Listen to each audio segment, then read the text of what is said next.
Hello class 12th students, this is date 8th of September 2020. Unit magnetics अब आगे बढ़ रहा है. टॉपिक आज से स्टार्ट करेंगे फोर्स ऑन अ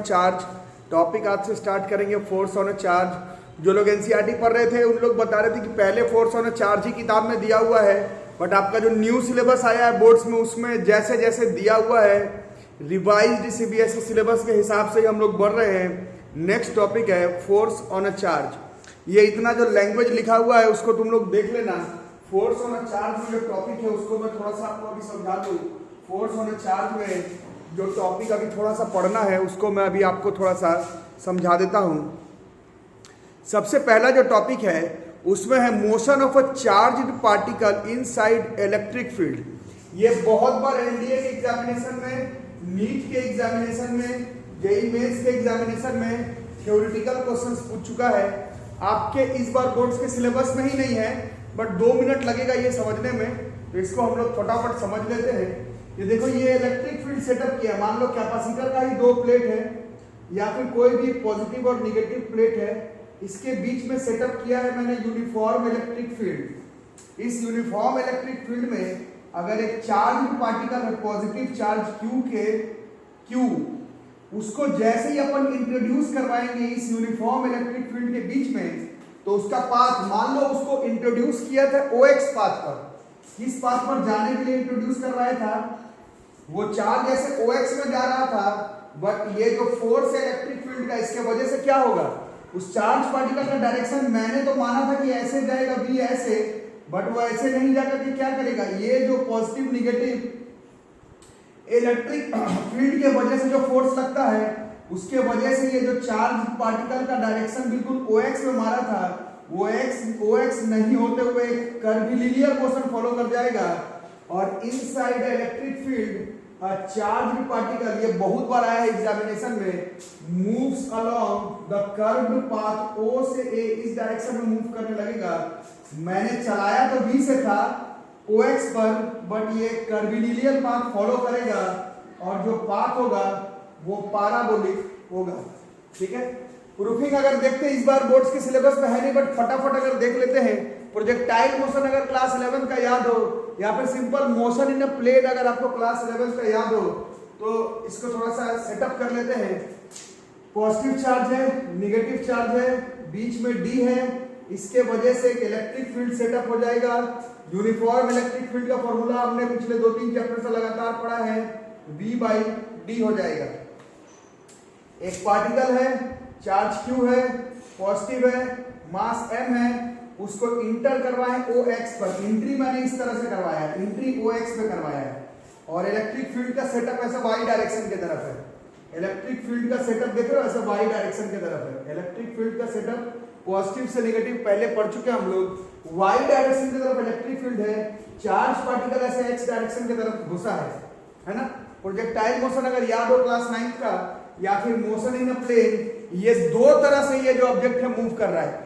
X पर तो एंट्री कर ही रहा था, बट फोर्स लगने का Y पर भी जा रहा है. तो क्लास 11 में पढ़ाया गया था, ऐसे टॉपिक्स को हम लोग मोशन इन अ प्लेन में कंसीडर करते हैं. तो मोशन इन अ प्लेन जिन्होंने 11th में पढ़ा है, 2 डायमेंशन में क्वेश्चन एक साथ नहीं बनाया जाता है. पहले अलोंग हॉरिजॉन्टल केवल कंसीडर करेंगे. अलोंग हॉरिजॉन्टल मतलब ये ऐसा पाथ है, यहाँ पर एट अ पॉइंट A मान लेते हैं, यहाँ से यहाँ तक का दूरी कोऑर्डिनेट के हिसाब से x है, और यहाँ पर तो 0 था बट ऐसे ऊंचा आ गया है, तो वो डिस्टेंस y है, इसका कोऑर्डिनेट xy हो गया. अलोंग हॉरिजॉन्टल x बराबर uxt plus half axt square, 11th class plane में पढ़े थे. इसके एक्सेलरेशन इन x डायरेक्शन 0 होगा, क्योंकि फोर्स कौन लगा रहा है, इलेक्ट्रिक फील्ड. किस डायरेक्शन में, y डायरेक्शन में, तो x डायरेक्शन की तरफ एक्सेलरेशन 0 है. और ux किसके बराबर हो जाएगा, ये देखो, इसको एंट्री मैंने कैसे करवाया था, ux u के बराबर. ये एंट्री ही इसका इसी b से हुआ था x डायरेक्शन के तरफ ही, तो ux जो है वो v के बराबर हो जाएगा, ax 0 हो जाएगा. तो t बराबर x/v. जिनको प्रोजेक्टाइल मोशन का प्रूफिंग याद आ रहा होगा क्लास 11 में, ऐसा ही प्रूफिंग था. अब अलोंग वर्टिकल चलते हैं. अलोंग वर्टिकल में कौन सा फोर्स काम कर रहा है, तो इलेक्ट्रिक फील्ड वाला फोर्स काम कर रहा है. फर्स्ट चैप्टर में पढ़े थे E बराबर F/Q और F बराबर Q इंटू E. फोर्स बराबर mass into acceleration Q into E. So this acceleration is Q into E by M. Projectile motion में जो एक्सेलरेशन होता था वो ग्रेविटी के वजह से होता था, यहाँ पर ग्रेविटी के वजह से नहीं, इस बार जो एक्सेलरेशन हो रहा है ऊपर के तरफ, वो इलेक्ट्रिक फील्ड ऊपर के तरफ फोर्स लगा रहा है, तो एक्सेलरेशन वाई डायरेक्शन के तरफ ग्रेविटी वाला थोड़ी होगा, ये वाला होगा QE/m के बराबर। अब अलॉन्ग वर्टिकल अगर चले तो y बराबर u/t plus half a/t square, uy की वैल्यू 0 हो जाएगी क्योंकि मैंने जिस उस पार्टिकल को घुसाया था x डायरेक्शन पर, y पर तो अपन घुसाई नहीं थे, uy की वैल्यू 0 हो जाएगी और ay जो है वो QE/m हो जाएगा और t के जगह पर x/v, so this is x²/v²। Formula याद नहीं करने का जरूरत है, प्रोजेक्टाइल में जब हम लोग प्रूफिंग करते थे तो फॉर्मूला भी याद करते थे क्योंकि प्रोजेक्टाइल मोशन तो क्लास 11 फिजिक्स का टॉप 10 टॉपिक में से था। यहाँ पर फॉर्मूला याद तो नहीं करेंगे बट देख रहे हैं कि जब इसको लिखेंगे तो y पे पावर 1 आएगा और x पे पावर 2, जिन्हें याद होगा यही है पैराबोलिक इक्वेशन, यही जो ट्रेजेक्टरी होगा। घुसाया तो मैंने हॉरिजॉन्टली था, उस चार्ज पार्टिकल को घुसाया हॉरिजॉन्टली था बट इलेक्ट्रिक फील्ड में फोर्स लगने के वजह से उसका पाथ जो है वो पैराबोलिक हो जाएगा। Inside N electric field a charge particle moves along the curved path OA, और ये जो कर्व्ड पाथ होगा वो पैराबोलिक होगा। फॉर्मूला याद करने की जरूरत नहीं है बट ये कॉन्सेप्ट लगाना है।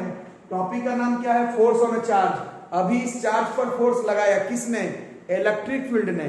अभी इस चार्ज पर किसने फोर्स लगाया? इलेक्ट्रिक फील्ड ने। कैसे पता लगा कि फोर्स लग चुका है? क्योंकि चार्ज एक्स डायरेक्शन में एंट्री लिया था बट अचानक से, मतलब बिल्कुल हॉरिजॉन्टली एंट्री करवाया था बट उसका पाथ पैराबोलिक हो गया, मतलब उस पर एक फोर्स लग गया। अभी तक जो टॉपिक पढ़े उसमें फोर्स इलेक्ट्रिक फील्ड लगा रहा है, यहां पर उस चार्ज पार्टिकल में फोर्स इलेक्ट्रिक फील्ड लगा रहा है। सिलेबस के हिसाब से आप लोग समझ रहे होंगे, चैप्टर का नाम magnetic effect of electric current है। यहां पर उस चार्ज पार्टिकल में इलेक्ट्रिक फील्ड ने फोर्स लगाया। अब हम लोग को पढ़ना है कि चार्ज पार्टिकल पर मैग्नेटिक फील्ड कितना फोर्स लगाएगा। यहां पर तो फॉर्मूला प्रूफिंग तो अपने जगह पर है बट ये जो फोर्स लग रहा था F बराबर QE, ये हमने इस चैप्टर में नहीं सीखा, ये तो हमने पिछले ही चैप्टर में सीख लिया था कि चार्ज पार्टिकल में इलेक्ट्रिक फील्ड एक फोर्स लगाता है, फॉर्मूला तो Q इंटू E है। इस चैप्टर में हम लोग नए से सीखेंगे कि चार्ज पार्टिकल में मैग्नेटिक फील्ड कितना फोर्स लगाता है। अगर यहां पर F बराबर Q इंटू E है तो मैग्नेटिक फील्ड जो फोर्स लगाएगा चार्ज में उसका भी कुछ फॉर्मूला होगा, पहले फॉर्मूला, और इसका पाथ जैसे याद कर लिया पैराबोलिक, तो मैग्नेटिक फील्ड जब फोर्स लगाएगा चार्ज पार्टिकल में तो उसका शेप कैसा होगा केवल हमें ये पढ़ना है और उस पर न्यूमेरिकल पढ़ना है। मेरे ख्याल से टॉपिक समझ में आ रहा होगा। सेकंड टॉपिक हम लोग इस चैप्टर में शुरू कर दिए हैं, फोर्स ऑन अ चार्ज। दो हिस्से में पढ़ना है। पहले फोर्स इलेक्ट्रिक फील्ड वाला जो कि एक्चुअली में इलेक्ट्रोस्टैट्स में पढ़ चुके हैं, फिर इस चैप्टर वाला कि मैग्नेटिक फील्ड एक चार्ज पार्टिकल पे कितना फोर्स लगाएगा, पहले उसका फॉर्मूला देखेंगे। जब वो हो जाएगा तब हम लोग मेक श्योर करेंगे कि उसका पाथ कैसा होगा। जैसे यहाँ पर तो पाथ पैराबोलिक हो गया। चैप्टर का नाम क्या है? मैग्नेटिक्स। अभी तक मैग्नेटिक का कोई भी कंसेप्ट अभी तक नहीं लगाए हैं, अभी तक बस हमने याद कर रहे हैं कि charge particle uniform electric field में फोर्स लगाता है इलेक्ट्रिक फील्ड, जिसके वजह से उसका पाथ जो है वो चेंज हो जाता है, पैराबोलिक हो जाता है। ये एक्चुअली में हमें पहले से पता था। मैग्नेटिक फील्ड के वजह से चार्ज पार्टिकल पर कितना फोर्स लगेगा और उस चार्ज पार्टिकल का शेप ऑफ ओरिएंटेशन किस तरह का हो जाएगा, यही हमें इस चैप्टर में पढ़ना है। ठीक है, पहले इसको नोट कर दो।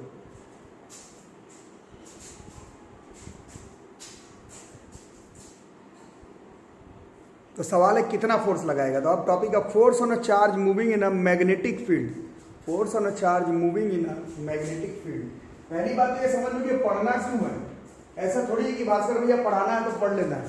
पहले समझो टॉपिक क्या है। Force on a charge moving in a magnetic field. Charge move करता है तो क्या प्रोड्यूस करता है बताओ, 6th क्लास से पढ़ रहे हो।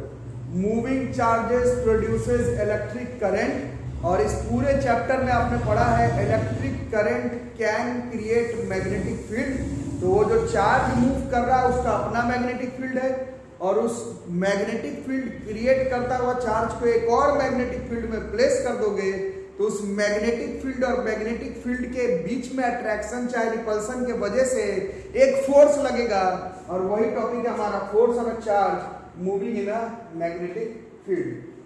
तो क्यों लगेगा समझ गए, कितना लगेगा अभी देखते हैं। जैसे बियॉट-सेवर्ट लॉ आपका एक्सपेरिमेंटल था, फॉर्मूला आपने याद किया, वैसे ही ये वाला जो फोर्स लगता है charge moving in a uniform magnetic field, उसका जो फॉर्मूला है एक्सपेरिमेंटल है, फॉर्म्यूलेटिकल है, सोचना समझना और बताना। ये एक डायग्राम देखो, इस डायग्राम में 3 dimension, 3 axis, Y axis, Z axis और एक्स एक्सिस है। मान लो इलेक्ट्रिक मैग्नेटिक फील्ड का डायरेक्शन ये है बी, एक चार्ज मान लो प्लस क्यू, उसका वेलोसिटी बी है और ये एक एंगल पर मूव कर रहा है किसके, मैग्नेटिक फील्ड के। तो अभी क्या कॉन्सेप्ट लगा है, चार्ज अगर मूव कर रहा है तो उसके पास क्या है, इलेक्ट्रिक करंट वो कॉज कर सकता है, उस इलेक्ट्रिक करंट के वजह से क्या हो सकता है, मैग्नेटिक फील्ड हो सकता है। इसके पास अपना मैग्नेटिक फील्ड, इसके ये तो ओरिजिनल वाला मैग्नेटिक फील्ड, ये मैग्नेटिक फील्ड, ये मैग्नेटिक फील्ड का स्पेस आपस में जो है वो मिक्स कर जाएगा, मैच कर जाएगा, जिसके वजह से एक फोर्स लगेगा और हमें अभी देखना है कि वो फोर्स का वैल्यू कितना होगा, क्या होगा। तो ये वाला जो फोर्स है बच्चों, इसी को फोर्स ऑफ मैग्नेटिक फील्ड कहते हैं। अब ये देखा गया है कि ये डिपेंड करता है डायरेक्टली चार्ज के मैग्नीट्यूड के ऊपर, जितना ज्यादा चार्ज का मैग्नीट्यूड उतना ही ज्यादा मैग्नेटिक फील्ड वाला फोर्स। ये देखा गया है कि ये मैग्नेटिक फील्ड के ऊपर डायरेक्टली प्रोपोर्शनल होता है, जितना ज्यादा मैग्नेटिक फील्ड उतना ही ज्यादा force due to magnetic field. अब ये तो कंफर्म है कि चार्ज अगर मूव कर रहा है तो उसके वेलोसिटी के ऊपर ये वाला फोर्स डिपेंड करेगा। बाय एक्सपेरिमेंट, जैसे बियॉट-सेवर्ट लॉ में भी आपने देखा था, dB was ideal sine theta के ऊपर डिपेंड करता था, वहां यहां पर भी देखा गया है। ये जो v है ये एंगल है, angle arrow angle arrow angle arrow के सामने वाला ये वाला भी साइन थीटा होगा। ऐसा देखा गया है कि जितना ज्यादा भी साइन थीटा होता है उतना ही ज्यादा मैग्नेटिक फोर्स लगता है। v के ऊपर तो डिपेंड कर रहा है, ये तो हमें मालूम ही था, ये v साइन थीटा के ऊपर डायरेक्टली डिपेंड करता है। इन सबको जोड़ करके तोड़ करके लिख दोगे तो दिस फोर्स, मैग्नेटिक फील्ड वाला force is directly proportional to QVB sine theta. Proportional का साइन हटाएंगे इज इक्वल टू आएगा KQVB sine theta. By experiments मालूम चला है कि इस K की वैल्यू एक्सपेरिमेंट से 1 है, इससे हमें वो वाला फोर्स पता चल गया जो कि चार्ज्ड पार्टिकल पर मैग्नेटिक फील्ड के वजह से लगता है। अभी तक ये मालूम था F बराबर Q into E, charge particle पर इलेक्ट्रिक फील्ड के वजह से लगने वाला फोर्स था Q इंटू E।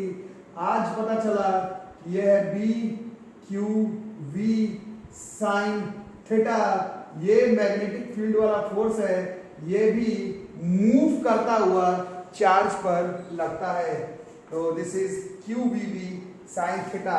अंतर क्या हो गया, जो लोग अच्छे बच्चे लोग समझ गए होंगे, इलेक्ट्रिक फील्ड में कैसा भी चार्ज पार्टिकल को प्लेस कर दोगे तो उसमें एक इलेक्ट्रिक फोर्स लगता है। मैग्नेटिक फील्ड में कैसा भी चार्ज पार्टिकल को प्लेस कर दो, मैग्नेटिक फोर्स नहीं लगेगा, मूविंग चार्ज होना चाहिए, क्योंकि मूविंग चार्ज की वजह से इलेक्ट्रिक करंट की वजह से मैग्नेटिक फील्ड, वो मैग्नेटिक फील्ड एक्चुअल वाला मैग्नेटिक फील्ड के स्पेस को ओरिएंट करता है, डिस्टर्ब करता है, जिसके वजह से ये वाला मैग्नेटिक फोर्स लगता है।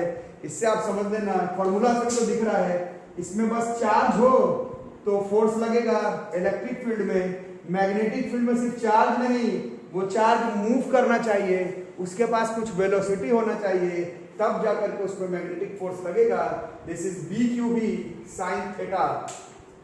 और अगर एनालाइज करेंगे तो Q तो एक कांस्टेंट वैल्यू है, इसको अगर बाहर कर देते तो ध्यान से आप देखेंगे तो force is a vector and B is vector. Vector vector को मल्टीप्लाई करके वेक्टर आ रहा है, तो इसको हम लोग क्रॉस प्रोडक्ट लिख सकते हैं। और वैसे में भी B क्रॉस B जो है वो B साइन थीटा होता था। तो दिस फोर्स इज, अगर वेक्टर फॉर्म में लिखेंगे तो Q V क्रॉस B से आ जाएगा। इस डायग्राम में देखने से पहले हम लोग याद करेंगे मैक्सवेल्स का राइट हैंड थंब रूल। ये आपको मैं कई बार बता चुका हूँ कि 10th क्लास में आपको magnetic effect of electric current में समझाया गया था। जो लोग 11th 12th अच्छे से पढ़ रहे हैं उन लोगों को मालूम होगा, Maxwell's right hand thumb rule कोई magnetic effect of electric current का टॉपिक नहीं है।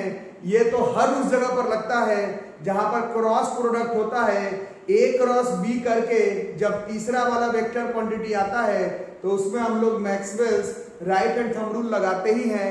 10th में केवल बताया गया था कि magnetic effect of electric current में, बट रोटेशनल मैकेनिक्स में और magnetic effect of electric current में, और यहाँ पर भी हम लोग देख रहे हैं V क्रॉस B है, तो ये B है, ये B है, इन दोनों का क्रॉस करेंगे ऐसे V क्रॉस B।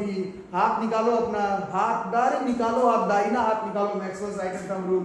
ऐसे B से B पर स्वर्लिंग करेंगे, B से B पर स्वर्लिंग करेंगे तो अंगूठा किस तरफ आ रहा है, देखो B से B पर स्वर्लिंग करेंगे तो ये अंगूठा बाहर की तरफ आ रहा है, ये अंगूठा बाहर की तरफ आ रहा है। बाहर बनाना मेरे लिए संभव नहीं, इसलिए मैंने ऊपर बना दिया है। आप ये नोट बना करके याद रखेंगे, ये जो FM मैग्नेटिक फील्ड वाला जो फोर्स है ये परपेंडिकुलर होगा to the plane containing both V and B।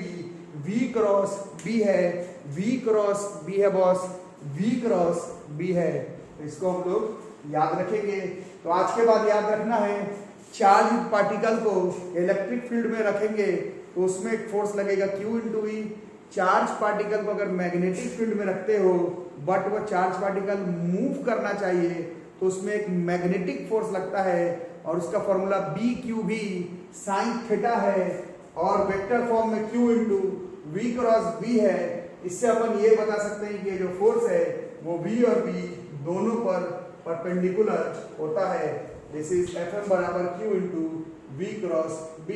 This is force on a charge moving in a magnetic field. यही आपका टॉपिक था, force on a charge in an electric field and force on a charge placed in a magnetic field. Syllabus अगर आपके पास तो syllabus उठा के देख लो, syllabus अगर आपके पास है तो सिलेबस उठा करके देख लो। यही टॉपिक था, force on a charge placed in an electric field and force on a charge placed on a uniform magnetic field.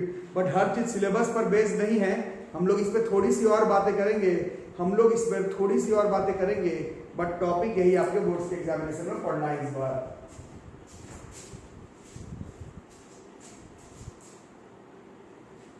अब फोर्स का फॉर्मूला तो पढ़ लिए, फोर्स के बारे में सीख भी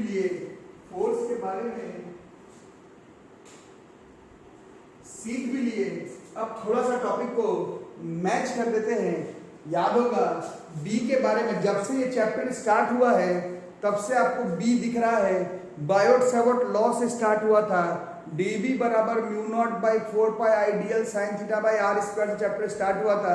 बी मैग्नेटिक फील्ड है, हम लोग ने सिर्फ बी का यूनिट लिख करके छोड़ दिया था, अब उसको थोड़ा सा डिटेल्स में देखेंगे। तो फोर्स का फॉर्मूला आ गया BQV साइन थीटा, इससे हम लोग बी के बारे में कुछ बातें बता सकते हैं क्योंकि अब फोर्स आ गया है आंसर में। अभी तक तो बी आपका कैसा आ रहा था, अभी तक तो आपका बी आ रहा था म्यू नॉट बाई 4 पाई आ रहा था, आई बाई ए इंटू थीटा आ रहा था, इस फॉर्म में आ रहा था। बट मतलब अभी तक जितना भी आपका बी आया है सब में म्यू नॉट आने की वजह से हमारा यूनिट डायमेंशन थोड़ा गड़बड़ा जा रहा था। अब फोर्स के होने की वजह से हम लोग थोड़ा सा आसानी पर हैं। F बराबर BQV साइन थीटा है, B बराबर F by QV sine theta है। Standard international unit of magnetic field B is tesla, ये तो हम लोग पहले ही लिख चुके थे बट अब इसका यूनिट वगैरह भी देख सकते हैं। फोर्स का न्यूटन, चार्ज का कूलम, वेलोसिटी का metre per second and sine theta is डिमेंशनलेस।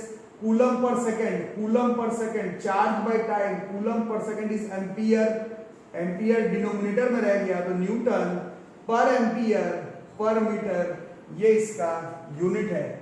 ये वेक्टर क्वांटिटी है, इसके बारे में तो तब से हम लोग जब से ये चैप्टर स्टार्ट हुआ, लेक्चर 8 है, पहला 7 लेक्चर के बारे में इस टॉपिक पर बात कर चुके हैं कि ये एक वेक्टर क्वांटिटी है। इसका एक स्मॉलर यूनिट भी है, बहुत सारा न्यूमेरिकल हम लोग इसके स्मॉलर यूनिट में बनाते हैं। इसका स्मॉलर यूनिट है गॉस। वैल्यू याद करना है आपको, एक गॉस में होता है 10 का पावर -4 टेस्ला, एक गॉस में होता है 10 का पावर -4 टेस्ला। और स्ट्रेंथ ऑफ मैग्नेटिक फील्ड का डिमेंशन अभी तक नहीं निकाल पा रहे थे क्योंकि म्यू नॉट के वजह से फंस जा रहे थे, इसलिए आराम से अब बी का डिमेंशन निकालेंगे।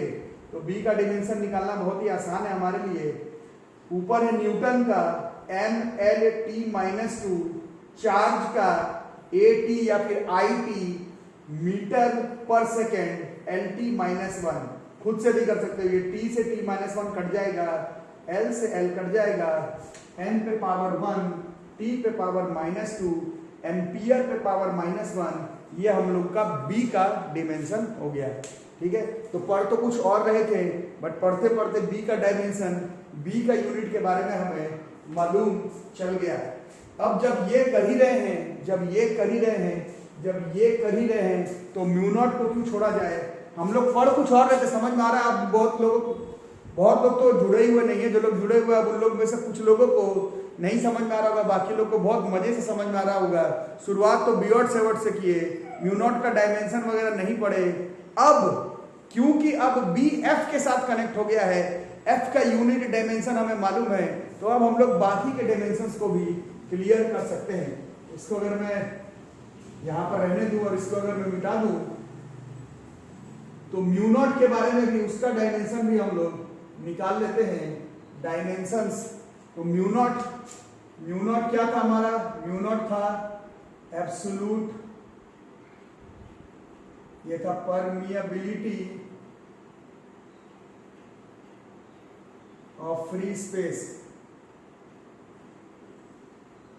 एप्सिलॉन नॉट तो पिछले चैप्टर में था, इस चैप्टर में लगातार म्यू नॉट आ रहा है। म्यू नॉट बाई 4 पाई का वैल्यू तो याद किए हुए 10 की पावर -7, बट डिमेंशन अभी तक नहीं निकाले, अब निकालेंगे। तो कोई भी बी का फॉर्मूला लगा दो, ये सर्कुलर वाला था शायद, सर्कुलर में कितना था? Mu naught by 4 pi I by A into theta 2 पाई, ये था हमारा, है ना, यही था, है ना। तो इससे हम लोग अब देखते हैं, ये वाला डायमेंशन लेस है, ये वाला डायमेंशन लेस है, म्यू नॉट का डायमेंशन कितना हो जाएगा?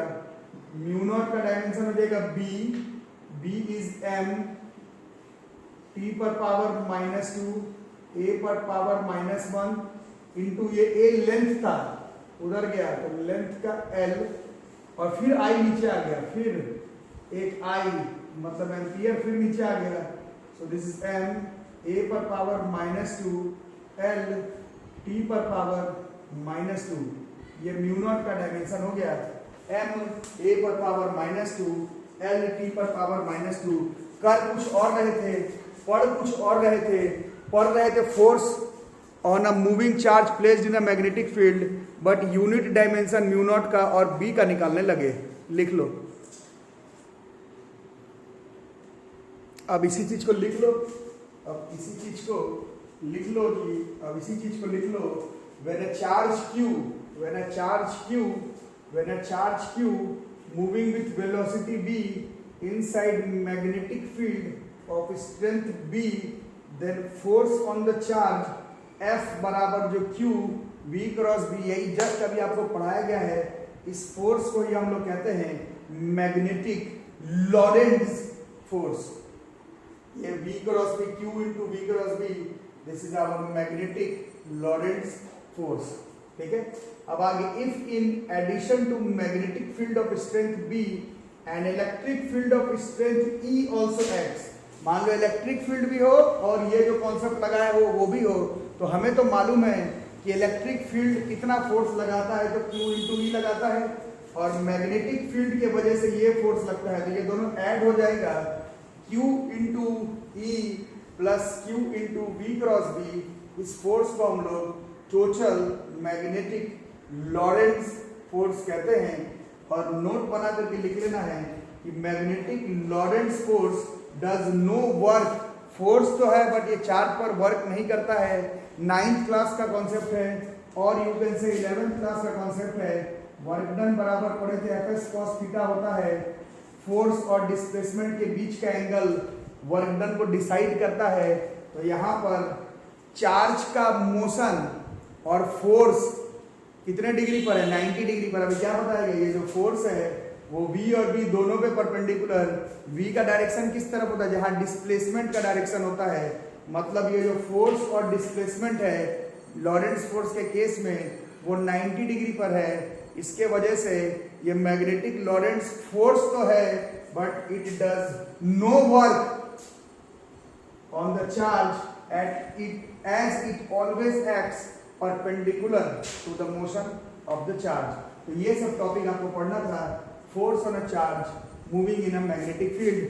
अब सिर्फ बच गया शेप, अब सिर्फ बच गया शेप। आज याद करेंगे, परसों के क्लास में मेक श्योर करेंगे आप ट्यून करके रखें ताकि मैं प्रूफिंग के साथ बता दूं। बट क्योंकि जो अच्छे बच्चे लोग क्यूरियस हो रहे होंगे तो जानने वाली बात यह है कि अगर एक यूनिफॉर्म मैग्नेटिक फील्ड में एक चार्ज्ड पार्टिकल को परपेंडिकुलरली इंटर करवा दिया जाए तो उस पर जो फोर्स लगता है उस फोर्स के वजह से जो शेप हो जाएगा वो सर्कुलर हो जाएगा। प्रूफिंग के साथ करेंगे बट आज आप लोग इसको याद कर लेंगे। दो ही चीज तो पढ़ना है, इलेक्ट्रिक फील्ड में अगर चार्ज पार्टिकल को घुसाओगे तो फोर्स लगाएगा कौन? इलेक्ट्रिक वाला फोर्स या फिर इलेक्ट्रिक वाला फील्ड, जिसके वजह से चार्ज पार्टिकल का मोशन पाराबोलिक हो जाएगा। और मैग्नेटिक फील्ड के बीच में अगर एक मूविंग चार्ज पार्टिकल को 90 degree of the magnetic field पर इंटर करवाओगे तो फोर्स तो लगेगा। फोर्स लगने के वजह से वो जो चार्ज पार्टिकल है वो मैग्नेटिक फील्ड में गोल गोल गोल गोल गोल घूमने लगेगा। ये इस बार के आपके सिलेबस से हटा दिया गया है बट हम लोग एक क्लास इसी पर अगले क्लास में पढ़ेंगे। बट आपका जो टॉपिक था, आप लोग बार बार मैं फोन निकाल करके आप लोगों से टॉपिक मिलवाता हूँ। जिनके पास सिलेबस नहीं है मेरे से फोन करके मांग लेंगे, जिनके पास है उन लोग मिला रहे थे कि क्या सिलेबस था हमारा। तो कंसेप्ट ऑफ मैग्नेटिक फील्ड और ये state experiment, Biot-Savart law, application to current carrying circular loop, Ampere's law, application to infinitely long straight wire, हमने फाइनाइट वाला भी किया है, straight and toroidal solenoid, solenoid के बारे में पढ़ लिया। उसके बाद है force on a moving charge place in a uniform magnetic and electric field. यही है, this is the force on a moving charge placed in uniform magnetic and electric field. Electric field में Q इंटू ई, magnetic field में BQ sine theta.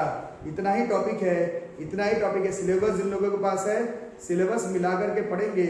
Make sure करेंगे कि सारे notes आप लोग ready करके रखें और चैनल को सब्सक्राइब करके रखें, दोस्तों के साथ शेयर करके चलें ताकि हम लोग अगले क्लास में आगे थोड़ा सा इस चैप्टर में बढ़ सकेंगे। ठीक है, मिलते हैं अगले क्लास में, तब तक के लिए घर पर रहो, सेफ रहो। Thank you.